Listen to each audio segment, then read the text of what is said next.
السلام علیکم پیارے دوستوں، کیا حال چال ہے؟ امید کرتا ہوں آپ سارے ٹھیک ٹھاک ہوں گے۔ تو دوستوں، ٹائم ہے صبح تقریباً 6:15 پر، اور میں آج میری لائیو سٹریمنگ میں ایک بھائی آتے ہیں، ان کی نا وہ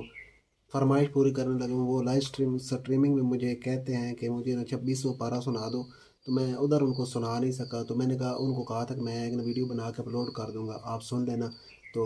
میں یہ آج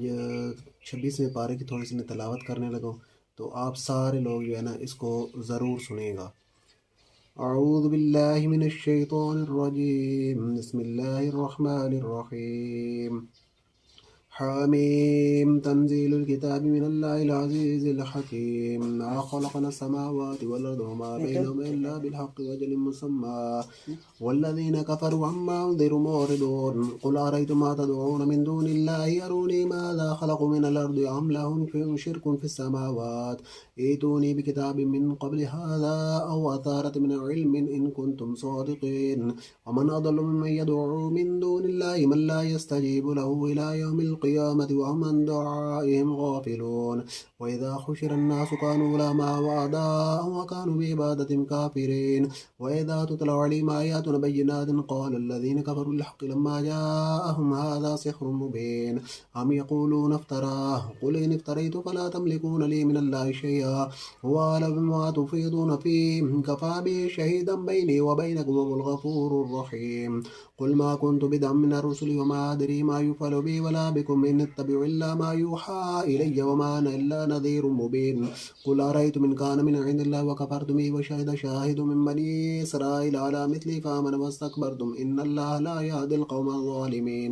وقال الذين كفروا للذين آمنوا لو كان خيرا ما سبقونا إليه وإذ لم يهتدوا به فسيقولون هذا إفك قديم ومن قبل كتاب موسى إماما ورحمة وهذا كتاب مصدق لسانا عربيا لينذر الذين ظلموا وبشرى للمحسنين إن الذين قالوا ربنا الله ثم استقاموا فلا خوف عليهم ولا هم يحزنون أولئك أصحاب الجنة خالدين فيها جزاء بما كانوا يعملون ووصينا الإنسان بوالديه إحسانا حملته أمه كرها ووالدته كرها وحمله وفصاله 30 شهرا حتى إذا بلغ أشده وبلغ 40 سنة قال ربي أوزعني أن أشكر نعمتك التي أنعمت علي وعلى والدي وأن أعمل صالحا ترضاه واصلح لي في ذريتي إني تبت إليك وإني من المسلمين أولئك الذين حق عليهم القول في أمم قد خلت من قبل من الجن والإنس إنهم كانوا خاسرين ولكل درجات مما عملوا وليوفيهم أعمالهم وهم لا يظلمون ويوم يعرض الذين كفروا على النار أذهبتم طيباتكم في حياتكم الدنيا واستمتعتم بها فاليوم تجزون عذاب الهون بما كنتم تستكبرون في الأرض بغير الحق وبما كنتم تفسقون واذكر أخا عاد إذا أنذر قوم بالأحقاف وقد خلت النذر من بين يديه ومن خلفه ألا تعبدوا إلا الله إني أخاف عليكم عذاب يوم عظيم قالوا وجئتنا لتأفكنا عن آلهتنا فأتنا بما تعدنا إن كنت من الصادقين قل إنما العلم عند الله وإنما أنا نذير مبين فلما رأوه زلفة سيئت وجوه الذين كفروا وقيل هذا الذي كنتم به تدعون قل أرأيتم إن كان من عند الله وكفرتم به وشهد شاهد من بني إسرائيل على مثله فآمن واستكبرتم إن الله لا يهدي القوم الظالمين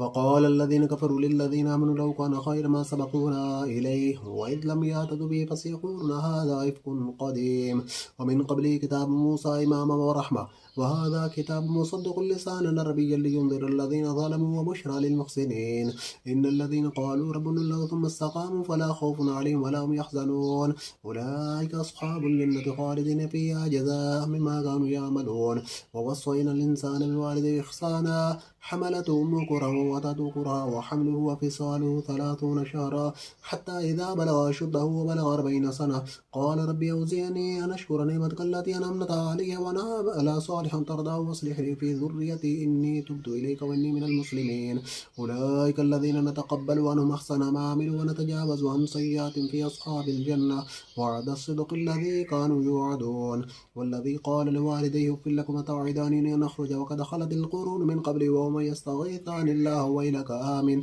إن وعد الله حق فيقول ما هذا إلا أساطير الأولين أولئك الذين حق عليهم القول في يوم قد خلت من قبل من الجن والإنس إنهم كانوا خاسرين ولكل درجات مما عملوا وليوفيهم أعمالهم لا يظلمون